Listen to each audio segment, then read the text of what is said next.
दुर्गा भाभी का योगदान।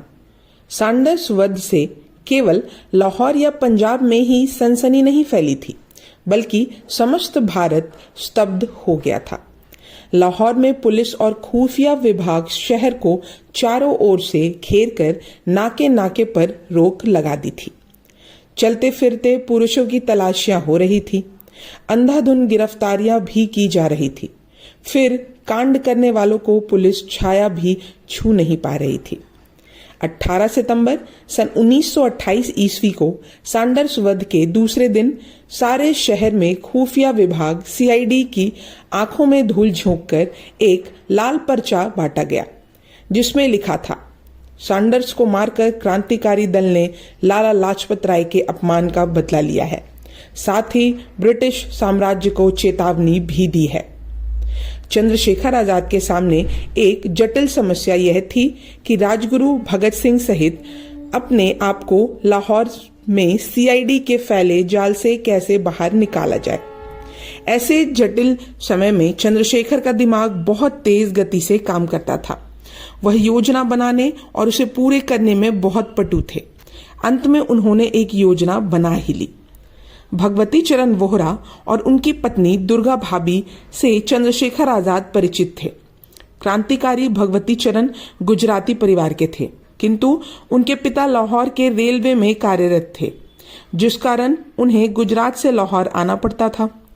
भगवती चरण का जन्म लाहौर में ही हुआ था। वह प्रत्येक दृष्टिकोण से पंजाबी ही लगते थे। जब भगवती चरण नेशनल कॉलेज के विद्यार्थी थे, तब उन्हें क्रांति की शिक्षा जयचंद्र विद्यालंकर से मिली थी। एक समय भगवती चरण ने एक छोटी सी क्रांतिकारी योजना बनाई थी, जिसे उन्होंने जयचंद्र जी के सम्मुख रखा था, किंतु जयचंद्र जी ने तत्काल उसे ठुकरा दिया था और न जाने क्यों भगवती चरण के लिए यह घोषणा कर दी थी कि वह खुफिया पुलिस के लिए काम करते हैं। इसका परिणाम स्वरूप यह हुआ कि नवयुवकों पर से जयचंद्र का प्रभाव उठ गया। स्वयं चंद्रशेखर को जयचंद्र की इस प्रतिक्रिया पर सदैव दुख और रोष रहता था। फिर भी वह जयचंद्र को बेहद सम्मान करते थे, क्योंकि उन्होंने पंजाब के नवयुवकों में क्रांति का जागरण किया था।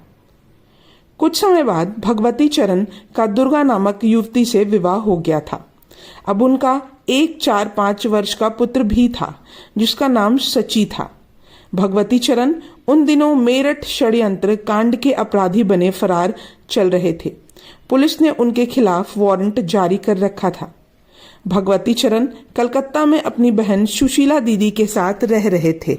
लाहौर वाले घर में उनकी पत्नी दुर्गा अपने बेटे सची के साथ रह रही थी। वास्तव में दुर्गा का घर क्रांतिकारियों के लिए आपातकाल में शरण स्थली था। सब उन्हें श्रद्धा से दुर्गा भाभी कहते थे। वह भी दल के कार्यों में यथोचित भाग लेती थी, परंतु अभी तक वे पुलिस की संदेह से बाहर थी। चंद्रशेखर आजाद के सम्मुख सबसे बड़ी समस्या भगत सिंह को लाहौर से निकालने की थी। यह कल्पना कर लेना कठिन था कि जिस भगत सिंह के संबंध में पुलिस को वैसे ही संदेह बना रहता है, उनकी लंबी फरारी के बाद पुलिस उनकी तलाश में कितनी सक्रिय होगी। भगत सिंह ने अपने बाल कटाकर अपना वेश बदल लिया था, पर मात्र बाल कटवा देने से उनके चेहरे में ज्यादा परिवर्तन नहीं किया जा सकता था। सैंडर्स पर गोली चलाते समय उन्हें 3-4 सिपाहियों ने देख लिया था। वैसे भी भगत सिंह के पुराने रूप से लाहौर की खुफिया पुलिस भली भांति परिचित थी। उन्होंने दाढ़ी भी साफ करा दी थी। चंद्रशेखर आजाद ने दुर्गा भाभी से मदद लेने के लिए राजगुरु को उनके पास भेजा। राजगुरु वहां करीब रात के 8 बजे पहुंचा। राजगुरु ने उन्हें एक और बुलाकर पूछा, आप कहीं बाहर जा सकती हो? क्यों, क्या काम है? दुर्गा भाभी ने पूछा। हाँ, कहाँ जाना है? एक आदमी को पुलिस से बचाकर लाहौर से बाहर निकालना है। यह मैं आपको पहले ही बता देना चाहता हूं कि खतरे का काम है। सोच लीजिए, गोलियां भी चल सकती हैं। राजगुरु की नजर दुर्गा भाभी के चेहरे पर टिकी थी। मैं खतरों से नहीं डरती, मैं अवश्य चलूंगी। फिर ठीक है, कब चलना है? दुर्गा भाभी ने पूछा। पहले आप घर का कार्य पूरा कर लीजिए, फिर आराम से बैठकर आगे की योजना पर बातें होंगी। और यह भी जान लें कि यह व्यक्ति आज रात यहीं काटेगा। अच्छा, कहकर वे मुड़ी और अंदर चली गई। कुछ देर बाद राजगुरु एक लंबे ओवरकोट हैट पहने युवक के साथ वहां आ गया। दुर्गा भाभी ने उन्हें एक कमरे में बैठने दिया और खुद भी बैठ गई। उनकी नजर राजगुरु पर टिकी हुई थी। राजगुरु ने साथ आए व्यक्ति की तरफ संकेत करते हुए दुर्गा भाभी से पूछा, इसे पहचानती हो भाभी? दुर्गा भाभी ने उस युवक को तनिक गौर से देखा और बोली, भगत? भगत सिंह और राजगुरु हंस पड़े। चंद्रशेखर आजाद ने दुर्गा भाभी से मिलकर अपने भगत सिंह और राजगुरु के लाहौर से बाहर जाने की योजना पक्की कर ली। दुर्गा भाभी ने इस बार आजाद को 500 रुपए उस योजना को पूरी करने के लिए दिए।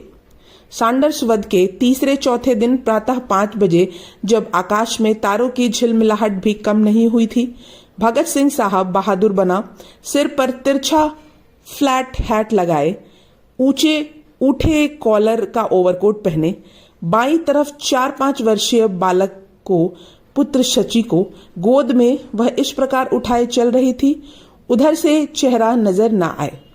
दायां हाथ ओवरकोट की जेब में डाले हुए थे।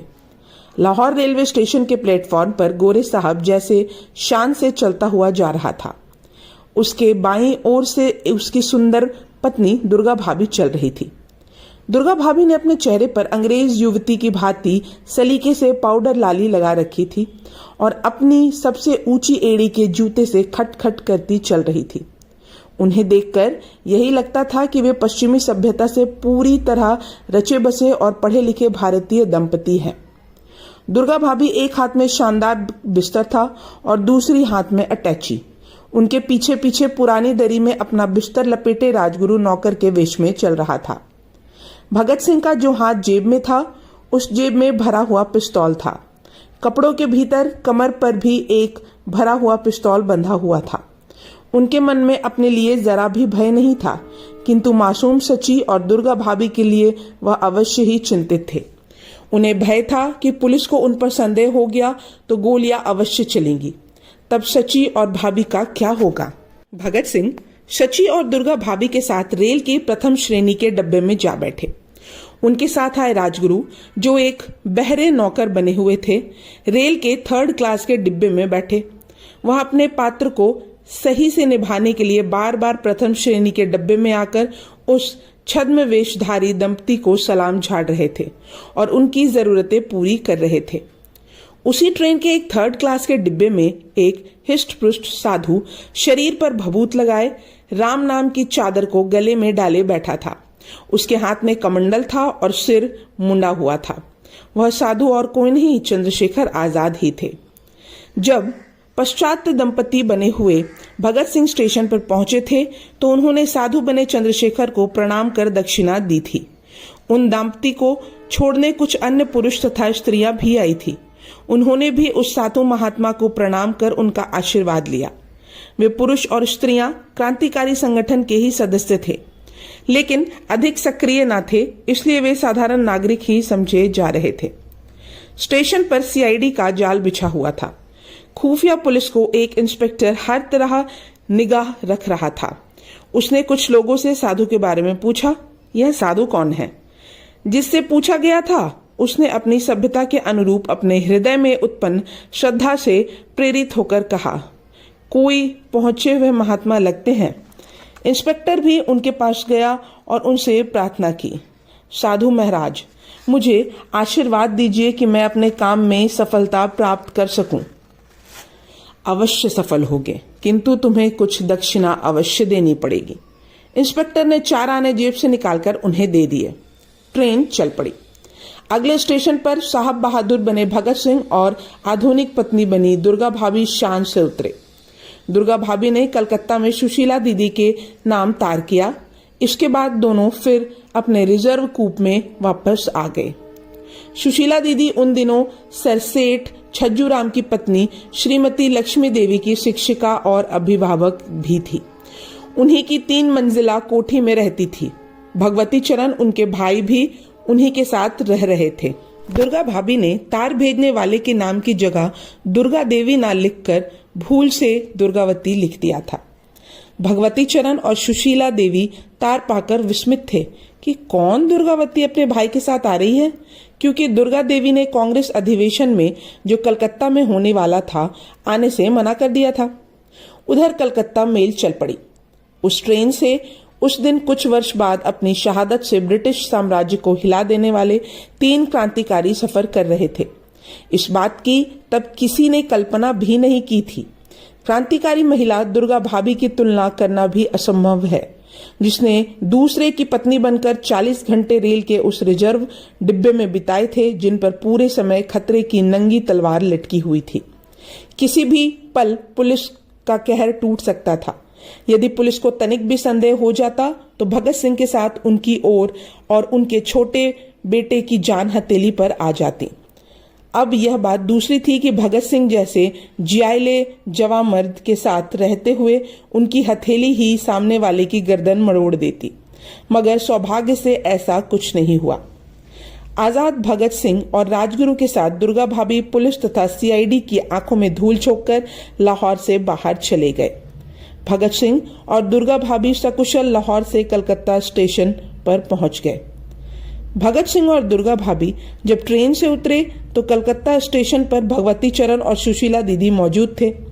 जैसे ही ट्रेन से उतरती मेम बनी दुर्गा भाभी पर भगवती चरण की नजर पड़ी तो वे आश्चर्यचकित रह गए।